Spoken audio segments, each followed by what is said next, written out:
It's time for the Ant Hill show. Jay Hill sneaking in a quick water there before we Wet the go. whistle. We go live. Yeah, I got wet the whistle.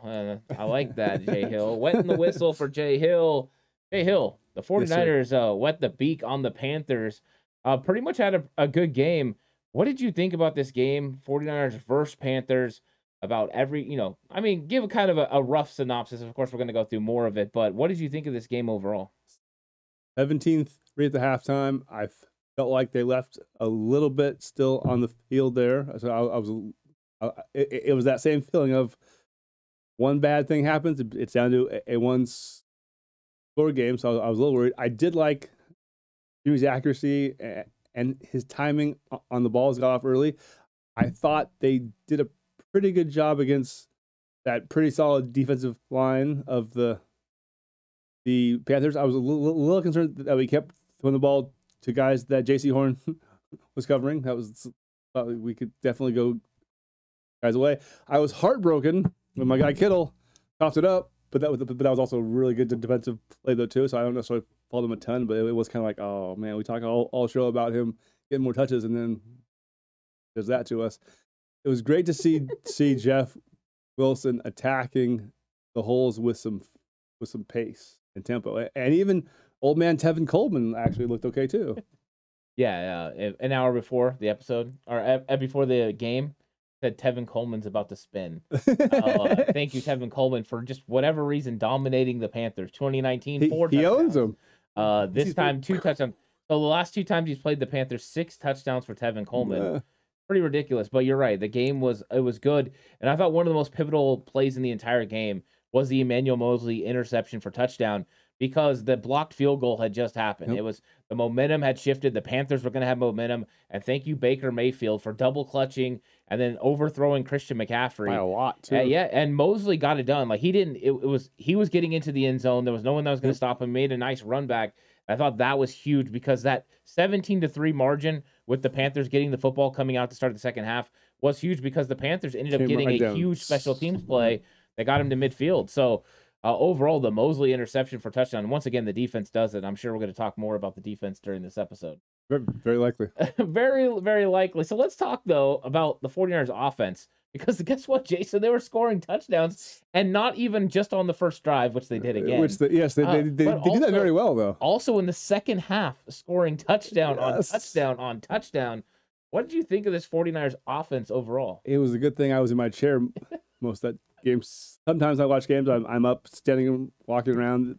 Yesterday I was mostly either in one of my chairs or on my nice comfy couch. So, because it was shocking to see actual red zone conversions for touchdowns, like not settling for field goals, like kind of being aggressive in the play calling to put the stamp and put the foot down on sorry ass Baker Mayfield's throat. So that was awesome. Yeah, was the fallout, Matt Rule, you're fired. Baker Mayfield's high ankle sprain, he's out. And so it looks like PJ Walker is going to be set to start for them. So Carolina's in disarray. And the 49ers offense executed when they needed to. They were converting on third downs, big plays. Kyle Juszczyk with a stiff arm. What a great play that was to get a first down. Jawan Jennings with big catches again. Shook a guy, actually. Like, yeah. Where'd that come from? Yeah, the conversions on third down have definitely picked up over the last couple weeks. Helps. It does. And it definitely helps. This was the second best defense the 49ers have faced this season. Denver's, of course, is the best. But this was the second best. And according to DVOA, they're 12th best in the league, so pretty good. They have Brian Burns. He did get home for 1 sack, but overall, I thought the offensive line held up pretty well too. He's a force, though. Man, he'd be nice opposite Bosa. Yeah, he would have been nice, but I believe he signed an extension, didn't he? I know he did. Yeah, so he may be D'Amico Ryan's version of Bosa in the offseason. We'll see. Let's not wish that on D'Amico. It was nice to see the 49ers scoring touchdowns and using the run game to set up the play action. Getting the rollouts again. It was a lot like 2019 49ers offense. Jimmy Garoppolo took some more deep shots, too. He did. He had the deep throw to Tevin Coleman, which was fantastic. He took a shot to Danny Gray, which didn't work out. And that was a little bit suspect, but I like the idea of it, though. You're right. And so he was definitely willing to take those shots. Yeah. They're a part of the game plan overall. And it's nice to see him back. It was nice to see. It was nice to see the whole thing going that way. And let's talk about Tevin Coleman. let's talk about Tevin and Jeff, because the running back room for the 49ers had themselves one heck of a day. Jeff Wilson Jr. on the ground, Tevin Coleman through the air and on the ground because he comes away with 2 touchdowns. But what did you think of this running back group? It sounds very 2019 to me. And once again, I'm sure people's heads exploded because there was no Jordan Mason. You know what? It's just awful that he didn't play. But now I'm going to give you some. This is going to warm your heart here.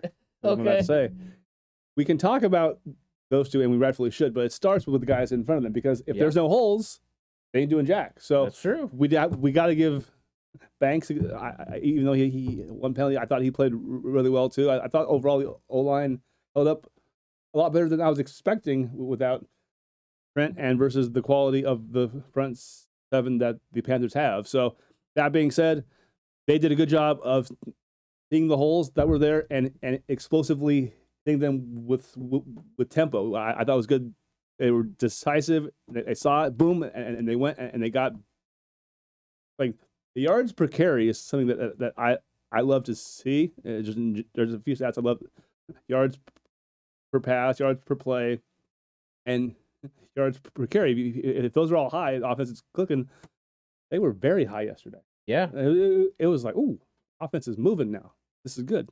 Yeah, my feelings on, because Jalen Moore has been the big question mark. I think everyone was more comfortable with Colton McKivitz. But after Jalen Moore's performance against Denver, there were huge question marks. My belief is the young player thought he was never going to play left tackle with Trent Williams ahead of him. So he was unprepared for fair. going against Denver, maybe didn't do the work that he needed to do, and it didn't pay off for him. No. Then Colton McKivitz comes in, gets hurt, but this time he's prepared because he just got a foot put in his butt by Chris Forster. And I think that's what we're getting now is a more prepared Jalen Moore. And we're seeing he does have the talent. He has the ability. And I think that's good for the 49ers. It means they're going to have extreme depth. Sometime once, hopefully we get to the playoffs, we'll have Trent Williams and Colton McKivitz back. Mm-hmm. And the truth is, Trent Williams could be back as soon as Kansas City. Yep. And if he is, that means we have a now legitimate backup in Jalen Moore. I think that makes me feel more comfortable. And Daniel Brunskill continues to work into this offensive line, getting more reps at right guard, getting some left guard reps as well for Aaron Banks at the end of the game. I thought that was smart. They want him to be a swing interior offensive lineman. just go play somewhere, guy. Right. Go. And isn't that important? Once you get Colton back, you have guys who could play both tackle spots and Daniel Brunskill that can play the interior. Yep. It sets up well for this 49ers defense, our offensive line. But you're right.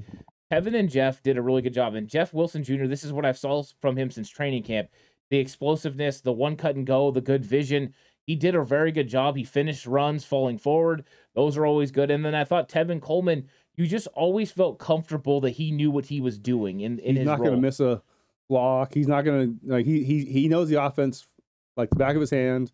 He's kind of the old reliable, like, friend who you don't necessarily talk to for like 6 months or a year, but then, hey, how's it going? And just everything is like natural and stuff. Yeah, it makes sense. And that's the thing, when you got Tevin Coleman back in the fold, the question marks that Kyle Shanahan had for the running back room was maybe he didn't feel comfortable with guys when they didn't have the ball in their hand. He brought in Tevin last week. Tevin came in on third downs. That's usually times where he can block a release on pass, situations if it allows. And he did. And then this week they got him more involved in the offense, including, that play was designed to go to him down the field. Yep. Now it was supposed to be if he got matched up against somebody that was a non-defensive back.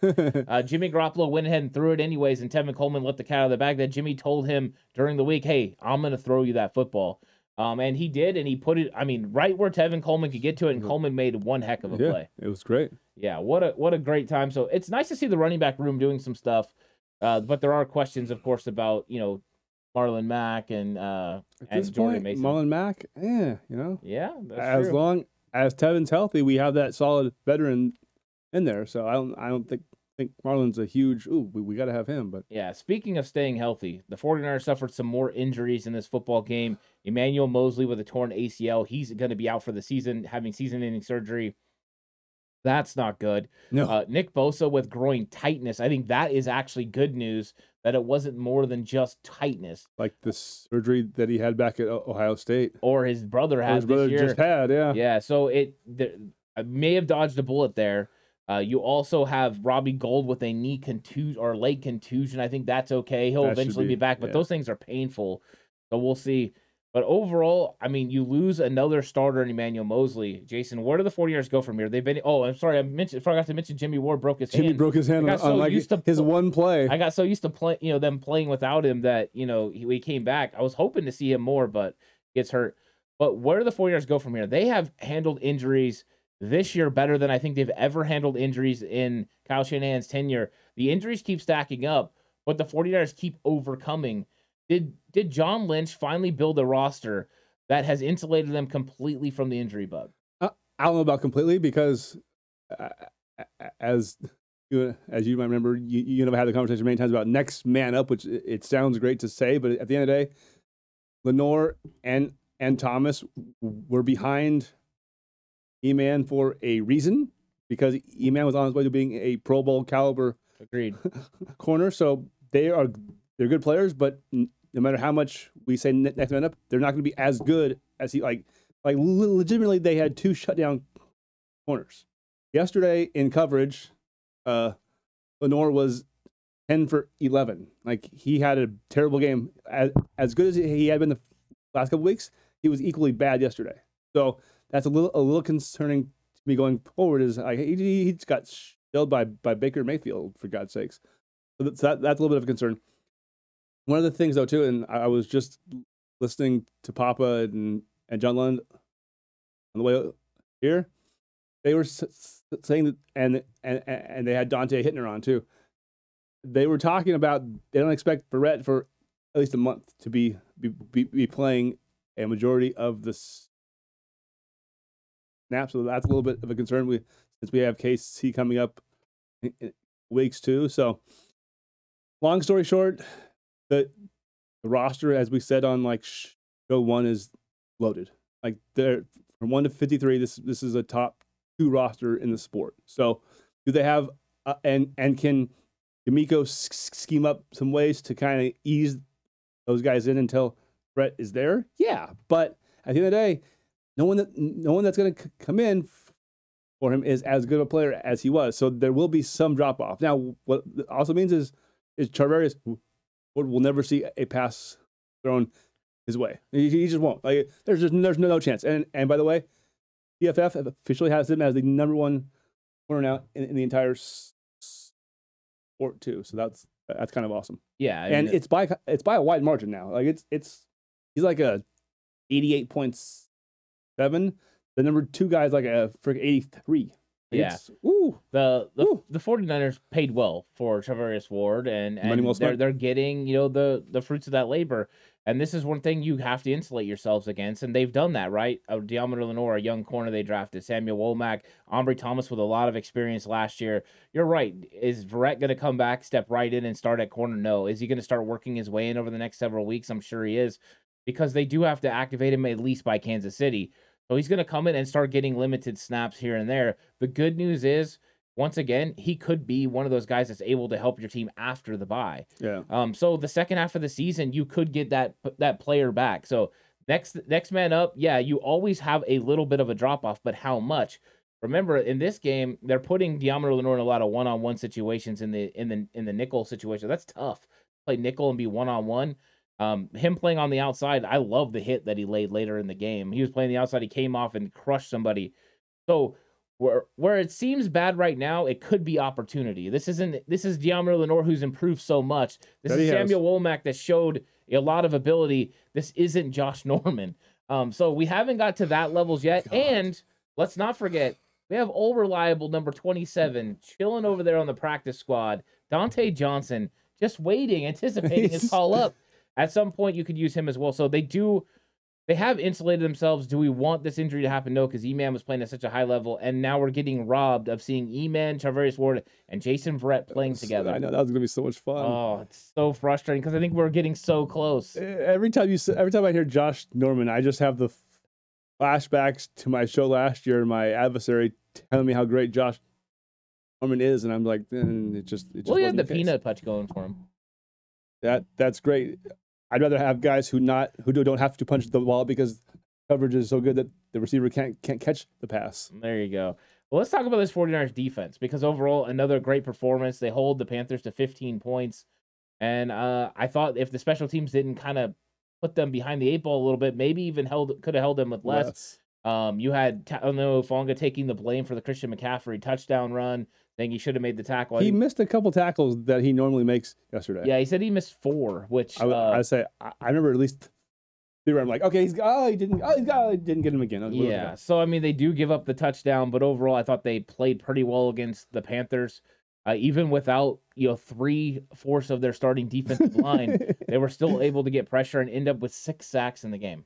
And Charles Davis on the broadcast, I thought he was interesting. He goes, "This is really scary since the 3/4 of their starting defensive line's hurt and they're still dominating." And I'm like, yeah, that's what we do, guys. Yeah, that's how we roll. Once again, just a overall solid effort. They're complete. They're fast. And I was intrigued too by D'Amico using multiple blitzers in the second half from everywhere. It was like, oh, he's now showing people that I might send a safety, and it might not be Hufanga. I might send a corner, and it might not be from the slot. I mean, he was sending guys from all over the field. It was, and I also said this: Fred had his best game of the year too. 100%. He was really good yesterday. He was all over the field. Well, Fred has been having his best season overall in coverage already. Yeah, his numbers are better than they've ever been, even in his All-Pro season.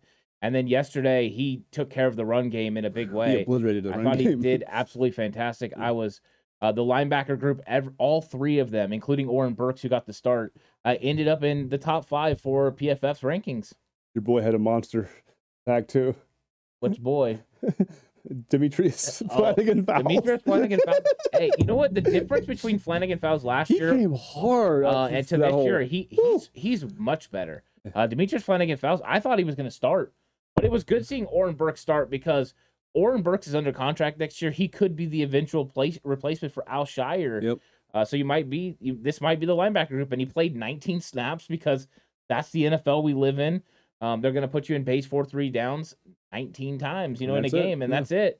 It's just kind of the way we are. But yeah, overall the defense looked good. They got enough done. You could definitely tell the difference when Bosa was out. The pass was a lot slower. Like that's after he went out, you really saw how good our coverage really was because there was a few plays. There was multiple plays. Baker had 7-8 seconds and just had nothing. Like it just Yeah, and that's more than one guy, right? That's everybody. Whole group. It's fantastic. But let's talk about something that wasn't fantastic, and that's the 49ers special teams. I thought the 2 kickoffs that were returned to midfield where Robbie Gould ends up getting hurt on the second one where he makes 2 touchdown-saving tackles. He did, yeah. It's one time I was, I wishing Wishnowsky kicked off again because he would lay people out. But, he's no Pat McAfee. They also had a field goal blocked. They had Samuel Womack with a little bit of a mental error, not letting the ball go deeper, closer to the goal line. That was a little frustrating. So I know Brian Snyder's a really good special teams coach, and I'm sure he's going to be upset about this. What do you attribute this special teams, like a little bit of a blunder and a poor game this year, which, I mean, they haven't had too many poor games. I was going to say, through the first 5 games, I think our teams has been a lot better than last year, so that's a positive. I don't want to be too harsh. I want to give him just the idea of, hey, they're human, had a bad game. Yeah.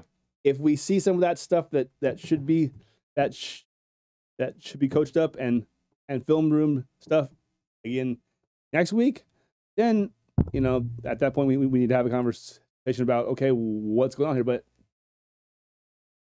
one bad game, okay.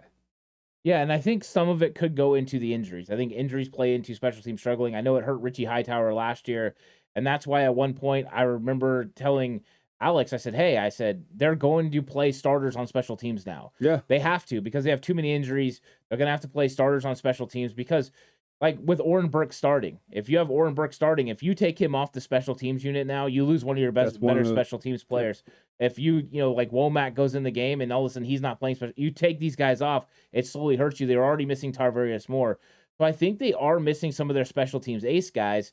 And so they're just going to have to look at that again. Injuries are here, but we're going to have to play these guys on special teams, which means where do you rotate them out? I think that's one of the interesting things 49ers have to figure out. But I think the special teams will rebound. I think Yeah. they're going to play better next week They will. because they have a good coach. I mean, he's going to handle this thing, and Yep. if he doesn't, Kyle's going to get on his butt. But he's going to have to tell him, like, hey, we need these guys. And they already have Malik Turner. That's one of the active players. He's been called up 3 times. He's up and back, up They and have back. to make and a back. decision on him now. Yeah. They have to make some decisions on Tevin Coleman coming up. So there's going to be some stuff coming down the bin. But, Jason, let's turn the page now because it is time for the Falcons. And the Falcons lost a game they probably could have won. That was a terrible call. A terrible call there. Oh, my God. No Kyle Pitts. He did not play last week. I don't know if he'll play this week. We'll see what happens with the hamstring. I'm not sure he's going to. Yeah, so The early thought is he got multiple weeks. We're only at week 2 right now. and they traded away a player, a starting defensive player, a linebacker. So you've got Brady Jackson on defense. You got Drake London and Marcus Mariota on offense. What are you thinking, first off, your first impressions of 49ers versus Falcons? I watched a lot of the Tampa game yesterday, and I watched a lot of the game against when they played the Rams too. So I've seen them a couple times. They're pretty well coached. I will say that. Like Arthur Smith has shown me that he doesn't have a ton of talent necessarily around him in terms of just man-for-man talent, but he puts his guys in spots where they can at least be okay. So it in terms of the talent gap, it's pretty wide, but I think the game will be a little bit closer than it should be. I just still think San Francisco should wins by double figures, but not like 37-10 type game. But I also see Marcus, giving us a couple picks too, because that's what he does. Yeah, Marcus Mariota is an interesting player. I thought he made some really great throws in that game against Tampa Bay, and then there's some that you shake your head at. You wonder, you remember when this guy was a second overall pick. I think Marcus Mariota's got talent. He's got his legs, so the 49ers have to remember that. But he's more of a Geno Smith style of runner. He's not one of those guys that's going to be like Justin Fields that beats you with a big-time play, but he'll look to extend. I think the 49ers are going to go in there and need to develop a pass rush against him. I think D'Amico Ryans can confuse him with different coverages, shell coverages, change things post-snap, and also bringing blitz. I think they can get after Marcus Mariota in this game. Oh, yeah. And I don't think he has a lot of receivers that can win. I mean, he's got Zacchaeus and he's got Drake London, London that are going to have to do it for him. Other than that, who's he got? I think that's one of the big concerns for this Falcons offense. They don't have a lot of weapons. And then on defense, they just don't have a lot of ability there. They got A.J. Terrell. He's not exactly going to go lock anyone down. He's pretty good, though. He's good, but He is good. I don't think he's going to lock people down. I think the 49ers offense, the way they're looking right now, they're going to be able to move the football. They're going to be able to score points. And then it's going to be about, can this 49ers defense continue to play the way they have, even with all the losses to injury? And if they can, I think they have a real good opportunity to win this game. So, Jason, after going through your thought process, hearing what I had to say, what is your game prediction? You've gotten one wrong this year really bad, and that was you said they were going to lose to the Rams. And I'm just going to say that every single week. I'm just going to keep bringing it up. I appreciate that. Yeah, but you got last week right. You had the 49ers winning, and you had them winning handily against the Panthers. What is your score prediction this week?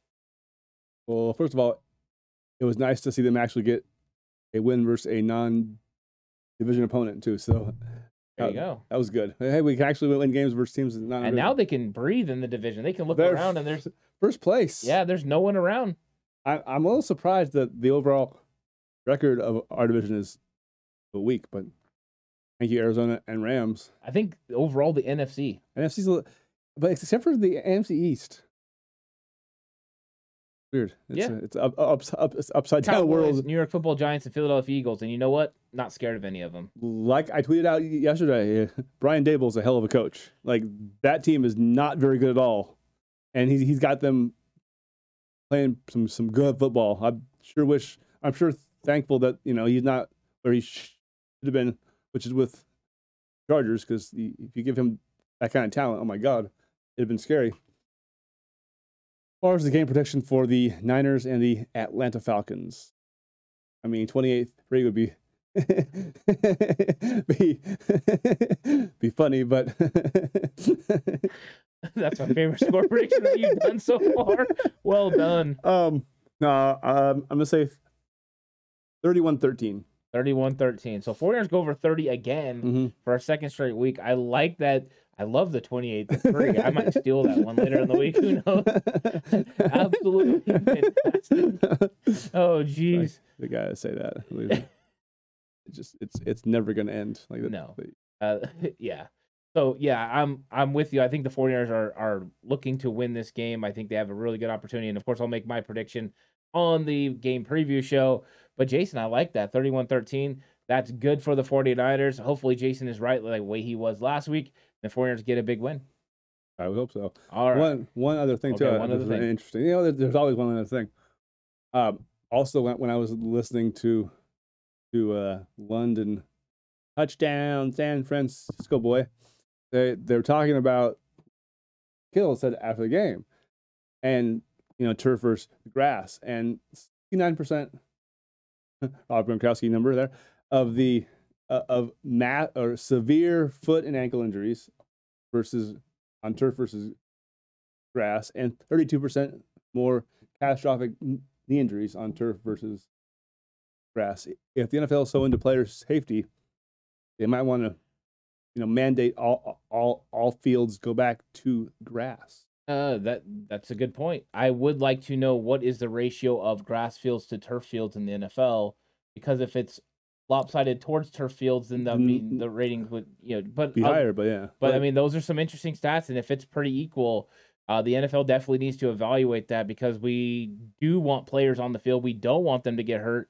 And so natural grass could be the way to go. Las Vegas Raiders have natural grass even in their dome. So do the Cardinals too. Yeah, so you can definitely figure it out. Maybe the NFL will mandate that. I think the NFLPA, that's something they should approach. Need to take it up. Put that in there. I guarantee you can get natural grass on every field as long as you're willing to go 18 games. Yep. So, exactly. If you want real player safety, you're going to give us an extra game where you can get yourself beat to death. One last preseason game, but it'll be on grass, damn it, so it's okay. Tua's head won't snap back so hard now on the grass. It'll be great. He won't be like this coming up. It definitely is different. And so, yeah, so I think that's a good point. Hopefully they get it to grass for everyone. I think it is better for player safety. And so Jason coming with the stats again. Another great episode, Jason. We're rolling through these. Hopefully the 49ers get another win. That way next week we're going to be talking about Niners win as they get ready for Kansas City. Kansas City. That's going to be a good one. But thanks everyone for watching. We'll catch you guys on the next one. Go Niners.